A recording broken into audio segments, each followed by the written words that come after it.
Yo estoy haciendo videos hace rato y todavía no me he comprado un trípode. Yo no sé por qué, o sea, como que tengo un montón de cosas y las que necesito no las tengo. Bueno, no pasa nada, empecemos. El póster de la película que vamos a estar hablando hoy, que es Incendies, así que prepárense, busquen su tacita de café, ya suscríbete en este video, dale like porque sin eso es un poco difícil continuar. Que es una película dirigida por Denis Villeneuve, si es que se pronuncia así correctamente, la verdad no estoy seguro. Corríjanme, pónganlo en los comentarios. Siento que es un poco la anatomía de un trauma, ¿sabes? La película empieza ya desde el acontecimiento eh, que dispara la acción y nos encontramos con dos gemelos, un hombre y una mujer, ¿no? El hombre que se resiste a entender lo que le van a decir en esa escena y la mujer que es la parte más receptiva, ¿no? Que dice como que yo quiero entender qué es lo que está pasando. Entonces esto es el consciente y el inconsciente, ¿no? El inconsciente es el ego que se rehúsa a entender el trauma, a lidiar con ese trauma, ¿no? No quiere cambiar, como es mejor no saber las cosas, ¿no? Y la parte más receptiva es tal vez como los mensajes del inconsciente, las vibraciones del inconsciente que nos dice que algo está pasando realmente y que hay algo que tenemos que resolver. Y ella, como lógicamente para la narrativa, para que la narrativa tenga sentido, ella reacciona a lo que le están diciendo en esta primera escena. Dos personajes que son los protagonistas, los hermanos gemelos, están en una oficina que parece un notario, ¿no? Y el notario, después de la muerte de la mamá de ellos, les hace saber que al menos que ellos cumplan con la petición que se le ha dejado en el testamento o en el documento que ya dejó escrito, ella va a ser enterrada en unas condiciones un tanto extrañas e inclusive humillantes, ¿no? La condición que les ponen es que tienen que entregar dos cartas y una carta es para el papá de ellos y otra carta es para el hermano. Muy fuerte esa película, porque cuando la vas viendo no te imaginas lo que va a pasar al final. Aquí se configura la situación, ¿no? El contexto de la película. Si ellos no hacen esto, la mamá va a ser enterrada desnuda, boca abajo. El hombre, como ya dije, es esta parte que no quiere entender qué es lo que está pasando, reacciona muy mal. Y la mujer, la chica, es matemática, ella empieza a hacer algunas comparaciones con la matemática. Entonces el hombre representa esta parte de nosotros que es como quien dice, a veces es mejor no saberlo todo, ¿no? Como que el inconsciente nos controle. Y la chica en una escena, la mujer, se da cuenta de que ella tiene que revelar esta verdad para vivir en paz, ¿no? Porque teniendo esa duda, también no vivir en paz, más o menos, ¿no? Ella se da cuenta de eso y ella se dirige a Daresh, en la ciudad donde vivió, donde nació la mamá de ella. Entonces, esta situación en la que los pone, en la que los sitúa la mamá, representa el trauma generacional. Eso empieza a generar un obstáculo en la psiquis de ellos dos. Eso los pone en un conflicto. O sea, ¿qué carajos está pasando? Y ese trauma los pone un poco entre la espada y la pared porque dice, si no hacen lo que yo les pido, entonces ustedes van a tener que vivir con un entierro de su mamá extraño y sin la herencia, ¿no? Esa herencia que se transmite a través del notario, del testamento, también es una herencia simbólica, ¿no? De todo lo biológico y todo lo psíquico que heredamos de nuestros padres. Y ahí existe el desafío de tener la valentía de enfrentar todos esos acontecimientos e integrarlos a tu vida. Y eso es un desafío bien grande. Entonces se nos empieza a contar la historia de la mamá de estos dos personajes. Sin embargo, la película está situada en un lugar ficticio que se llama Daresh, donde en el momento que ella nació había un conflicto entre cristianos y musulmanes. Ella viaja para entender la historia de la mamá y va descubriendo lo que le pasó a la mamá. Su madre nació en medio de un conflicto religioso de cristianos contra musulmanes. Y cuando ella sale embarazada, la mamá de ella sale embarazada de alguien del grupo religioso contrario. Y eso es un tipo de humillación por el que culturalmente, tipo de humillación cultural, ¿no? O sea, como estar embarazada de alguien del grupo religioso contrario. Y el hombre que la embarazó lo mata con un arma de fuego.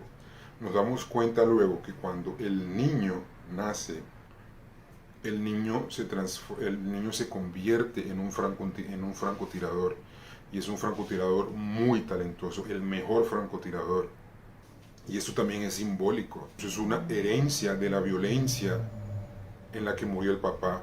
O sea, al papá lo mataron con un arma de fuego. Y él de alguna manera, porque la mamá además vio cómo mataron al papá.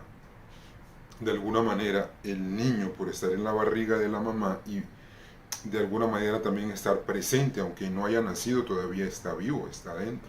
Entonces, de alguna manera, él absorbe algo de esa violencia y se transforma en el francotirador, ¿no? O sea, él, para poder defenderse en el mundo, ya entiende que uno o lo matan o mata. Entonces yo escojo matar, a mí no me van a matar. Entonces él ya llega al mundo teniendo que defenderse. O sea, ya llega al mundo víctima de esa violencia sin haber nacido, ¿no? Este chico que nace, él nace obsesionado por encontrar a su mamá, porque la mamá tuvo que dar a su hijo para poder ella irse de esa ciudad, del mundo árabe. Ella como que tenía que salir de allá, porque nadie podía saber que ella estaba embarazada, porque era un tipo de humillación, y ella tuvo que dar a ese hijo. Víctima de la violencia, víctima no solo de la violencia física, ¿no? Como de que mataron al papá del niño con un arma, ¿no? A su pareja con un arma de fuego, y en condiciones muy crueles además, ¿no? Y muy violentas, sino también víctima de la violencia de la cultura heredada por su familia, ¿no? O sea, ella está inserida en un contexto en el que a ella no le importa en lo más mínimo el conflicto que hay entre cristianos y musulmanes. A ella le interesa conectar amorosamente, emocionalmente con su pareja, ¿no? Sin embargo, el contexto en el que ella está inserido la obliga a sufrir esa violencia, ¿no? Por ser mujer, por no poder escoger su destino de alguien y asumir ese amor, es un delito, ¿no? Entonces, una cultura muy violenta, ¿no? que reprime sus deseos, ¿no? Que son deseos genuinos, ¿no? Entonces este chico acaba utilizando el trauma y el acontecimiento violento en el medio, en medio de su gestación, ¿sabes? Y él empieza a utilizar esta ira y esta rabia para defenderse del mundo. Ese es su talento. Y asimismo él empieza a buscar a su mamá, o sea, completamente obsesionado por entender quién es su mamá, qué le pasó a su mamá, por qué no la ha encontrado. Hay una escena también en que la protagonista de la película llega a Daesh, llega al mundo árabe, ¿no? Pasa por Daesh en la universidad donde ella estudiaba, donde la mamá estudiaba. Ella consigue una pista que la lleva al pueblo de la mamá. Y cuando se dan cuenta de que ella es hija, todo el mundo, han pasado ya muchos años, y todo el mundo la repudia, ¿no? Por la historia de la mamá. Entonces, de alguna manera, también carga con la hija también carga con esa violencia, ¿no? Como que ella representa para esa sociedad, ¿no? Representa, es el chivo expiatorio, ¿no? De cómo lidiar con esa situación. Es un poco la oveja negra, ¿no? Todavía se le juzga por una cosa que ha pasado hace mucho tiempo, todavía se le juzga por lo que hizo la mamá, ¿no? Y son los mecanismos que tiene la sociedad para lidiar con ese tipo de acontecimientos, ¿no? No es como aceptarlo, sino que excluimos a esta persona de nuestra sociedad porque no la queremos aceptar, le hacemos bullying, ¿no? Entonces la hija todavía sufre por una cosa que ella ni siquiera sabe que ha sucedido, que ella no tiene ninguna responsabilidad. Pero ya tenemos una idea de si a la hija la trataban así, imagínate a la mamá, ¿no? Y es una cosa de la que ellos tampoco quieren hablar, que así se comporta, ¿no? Que así es como se comporta y como se transmite el trauma, ¿no? No hablando de él, de eso nosotros no hablamos, sácalo de aquí, lo excluimos, le hacemos bullying y no lo integramos, ¿no? Entonces ahí eso se forma en una narrativa inconsciente, porque al no poder nombrarlo, al no hablar de ello, eso se vuelve inconsciente, y lo inconsciente, como ya decía el buen Jung, nos domina, ¿no? Entonces esa historia empieza a hacerse cargo de nuestra vida, que es lo que le está pasando a la gemela, ella no sabe qué es lo que le ha pasado a la mamá, y esa incertidumbre de no poder nombrar, de no poder decir, de no poder entender, te acaba dominando, ¿no? Porque lo desconocido te domina. Eso es así. Y para mí es bien importante este paralelo con el trauma y con el proceso psicoanalítico de cura, de la cura psicoanalítica, ¿no? Y cómo esto se representa en esta película. Porque, porque en esta película la matemática y el profesor de matemática, ¿no? Y la relación que ella tiene con el profesor de matemática es un paralelo que se establece entre el paciente psicoanalítico y el psicoanalista. El profesor es un tipo de mentor y le dice a ella, mira, se da cuenta de que ella no tiene mucha cabeza para la matemática en ese momento porque está todo el tiempo pensando en lo de la mamá, y él le dice, mira, yo creo que tienes que serlo valiente. No se lo dice con esas palabras, pero se lo transmite. Le dice, mira, tienes que entender qué es lo que está pasando, porque si no, no vas a poder vivir. Y la matemática, para que tú puedas ejercerla y resolver problemas, pues tienes que estar por completo, ¿no? Y la matemática representa la vida, nuestro oficio, las leyes que nos rigen, ¿sabes? Es como que las cosas son así, o resuelves este problema como en la matemática, o ese problema no va a tener solución. Entonces tú tienes que escoger de qué lado estás tú, ¿no? Del lado en que las cosas que no las conoces te controlan, o del lado en el que tú eres valiente lo suficiente para enfrentarte a este problema, a este conflicto que te trae la vida, y darle una solución. Y en la matemática, ¿qué es lo que se hace? Encontrarle solución a los problemas. Lo que pasa es que no todos los problemas tienen solución, y de hecho ellos hacen una cita, ellos hacen una referencia a un problema matemático, que es el problema de Siracusa, que no tiene una solución matemática a ese problema, ¿no? Entonces, no todos los problemas que se muestran en la matemática tienen una solución lógica, ¿no? Luego buscan en internet qué es el problema de Siracusa. Entonces, el pensamiento matemático también tiene sus limitaciones como lenguaje. Hay cosas que se escapan un poco del pensamiento cuadrado, lógico de la ciencia y de la matemática, ¿no? Y que la matemática tal vez puede expandirse un poco más. O sea que con todo esto de lo que se ha descubierto ahora en el Premio Nobel de la Física en el 2022, este año, que a veces nosotros creemos que vivimos una realidad, y que la realidad solo tiene una manera de leerse, a través de la matemática, de la física, del método científico, ¿no? Y creo que la matemática viene aquí justamente para decir, mira, yo sé resolver problemas de matemática, pero inclusive algunos problemas de la matemática no los puede resolver. Y el camino que tienes que hacer es otro, no es matemático. Es un camino como del alma, es un camino psicoanalítico, es un camino que si no lo vives es muy difícil que te lo transmitan, ¿sabes?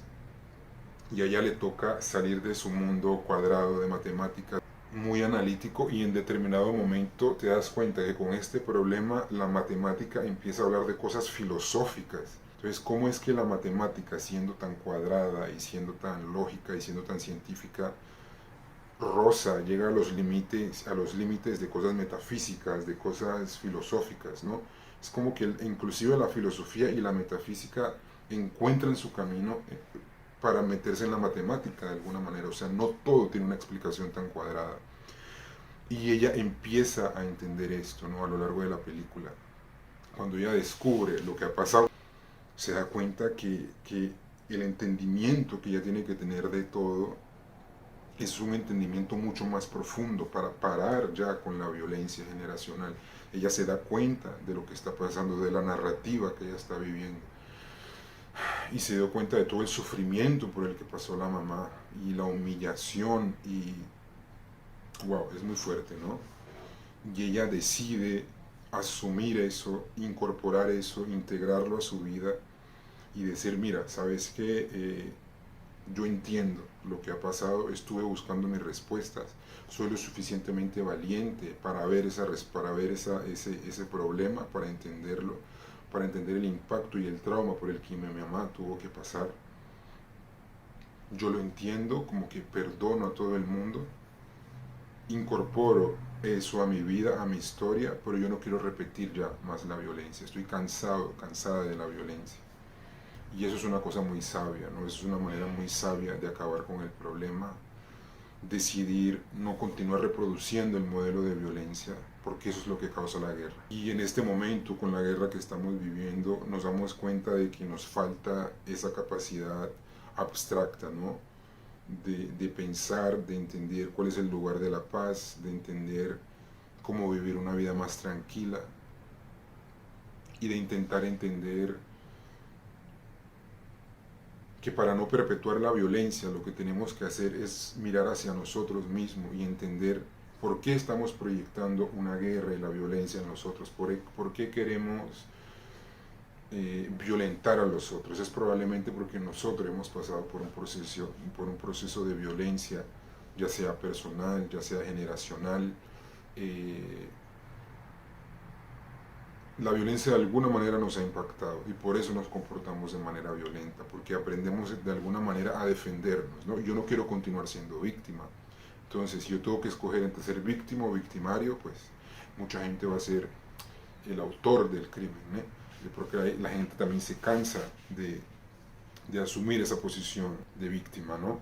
Y ya la hermana, la protagonista de la película, consigue lidiar con eso de una manera más saludable, ¿no? Que es por el proceso de cura por el que todos los humanos deberíamos pasar, pero eso es muy difícil. O sea, eso es muy bonito en las películas, hablar de eso, pero ya llevarlo realmente a la vida real y practicarlo es un poco más complejo, porque abrirse, ser vulnerable, ¿no?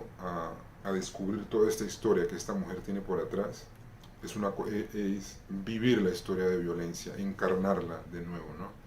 Y eso es una cosa muy impactante, muy fuerte, que no todos los humanos tienen la sabiduría y la capacidad y la fuerza para pasar por ese proceso. Sí la tenemos, pero no estamos preparados todos, ¿no? Por eso es muy importante analizarse. O sea, todo el mundo, la mamá, el papá y los hijos, ¿no? de esa familia, son víctimas de unas reglas sociales que no tienen ningún sentido sino excluir y perpetuar la violencia, ¿no? Entonces, cosas como que dañaste la reputación de la familia, o sea, ¿qué es eso? Eso es una manera muy específica y muy rígida de ver el mundo, ¿no? Entonces, cuando la familia, cuando la mamá se une a este hombre, ¿no? Que es de la religión contraria, ¿no? O de una religión diferente, tiene otra manera de ver el mundo, ¿no? Ella ya tiene una predisposición a no continuar perpetuando esa violencia. Entonces, como ella no cumple con las expectativas de violencia y de odio, ¿no? que generacionalmente se ha transmitido, entonces ella es rechazada y sufre, ¿no? el yugo de ese trauma. Y de alguna manera se vuelve el chivo expiatorio, se vuelve la oveja negra de la familia. Importante que con esto de la matemática entendamos que el hombre y la mujer, el gemelo y la gemela, ¿no? los hermanos, son uno, ¿no? Ya lo dijimos. O sea, la matemática, de nuevo, esto va a ser muy importante en algún momento de la película. ¿Cómo es que dos son uno? ¿No? ¿Cómo que uno más uno es uno? Eso va a ser bien importante en la película, ¿no? No les quiero dañar el plot twist increíble del final. A lo largo de la película, la mamá de los gemelos también nos damos cuenta de que ella pasa por un montón de procesos de violencia y en determinado momento ella también tiene la oportunidad de vengarse, de vengar todo lo que le ha pasado, ¿sabes? Porque ella también pasa por unos abusos muy fuertes a lo largo de la película que la lleva después a ser violada, o sea, la violan y todo eso. Y ella empieza a cantar y canta y canta y canta a lo largo de la película y yo creo que para ella el canto, el arte, ¿sabes? Fue una manera de expresar todo su dolor, le daba un motivo para vivir la vida y es como bien importante que nos demos cuenta el camino que el arte y el impacto que el arte puede tener en una persona. Yo lo siento mucho, por ejemplo, yo entiendo que ella es una persona muy fuerte además ella, porque ella se vengó de todo lo que le pasó, ella pasó por cómo ella reacciona con violencia y a lo largo del tiempo se da cuenta de que tal vez esa no es la mejor manera de actuar, decide dejar ese pasado en Daresh, se va para Canadá donde tiene a su familia y a sus hijos nunca responde qué es lo que le ha pasado a los papás, pero ella entiende que a pesar de que ella no puede decirlo, ella no pudo decirlo, ella no pudo comunicarle verbalmente eso a sus hijos, no tuvo la capacidad, no tuvo la fortaleza, ¿no? Wow, no sé, como es que esto tampoco lo digo de una manera negativa, sino que no pudo, o sea, transmitirle eso a sus hijos, decírselos, contarles la verdad, porque es una verdad muy dura. Entonces de repente a ella la manera más fácil de contarle eso a los hijos, porque ella sabía que los hijos tenían que saberlo, ¿no? Es importante para el inconsciente que representa la mamá, para mí, es la interpretación que yo le doy. Y es importante que ellos sepan de quién sus hijos, que reconozcan su historia, que la integren, ¿sabes? Y no hacer de cuenta como que nada ha pasado, porque eso va a hacer que continúen perpetuando ese modelo de violencia, ¿no? Y que continuemos resistiendo como lo hace el hijo, lo hace el gemelo, como lo hace el gemelo, ¿no? Que se rehúsa completamente a ver la realidad y actúa de manera muy violenta, que es lo que generalmente hacemos nosotros. Cuando el ego se tambalea, ¿no? Cuando le muestran algo que, que va un poco más allá de su comprensión y de lo que él cree que es un mundo establecido, ¿no? Creemos que uno más uno son dos, pero la película en algún momento nos dice, ¿será que uno más uno puede ser uno? Muy fuerte cuando se den cuenta, cuando vean la película y se den cuenta de lo que está pasando. Y aquí de nuevo en esta suma de uno más uno igual uno, viene a ganar sentido nuevamente que ella es una profesora de matemática, que el mentor de ella es un profesor de matemática y que no todo tiene esa lógica cuadrada, ¿sabes? Como que el uno más uno es dos. Ella le dice, ¿será que uno más uno puede ser uno? Y bueno, aparentemente en la película sí, ¿no? Véanla. Y la mamá no tenía de ninguna manera como las herramientas para articular todo lo que le había sucedido, como para hablar de sus emociones, para hablar su historia, ¿no? Que es lo que nos pasa a nosotros la mayoría del tiempo. Nosotros no somos capaces de decir, de contar nuestra historia, de decir lo que nos pasa, ¿no? Entonces todo eso que no decimos actúa de manera inconsciente. Y todo lo que es inconsciente nos controla, ya decía Carl Gustav Jung. Bueno, estas fueron mis observaciones sobre la película. Necesito que por favor te suscribas al canal si te gusta este contenido, dale a la campanita para que siempre te lleguen mis videos si te gustan y dale like, comparte este contenido, porque eso me anima un montón. Los últimos videos que he puesto han tenido una recepción que me ha gustado mucho, por eso volví a hacer videos. Me gusta hacerlos, pero si me animas, si le das un like, si te inscribes, si le tocas a la campanita, me animo mucho más y produzco mucho. ¿A ti te gustó la película? ¿Qué crees tú de la película? A mí me parece interesante que me dejen sus mensajes también, si les interesa, si concuerdan o no con el análisis que yo estoy haciendo. Así que nos vemos hasta la próxima semana con otro video de cine. Chao.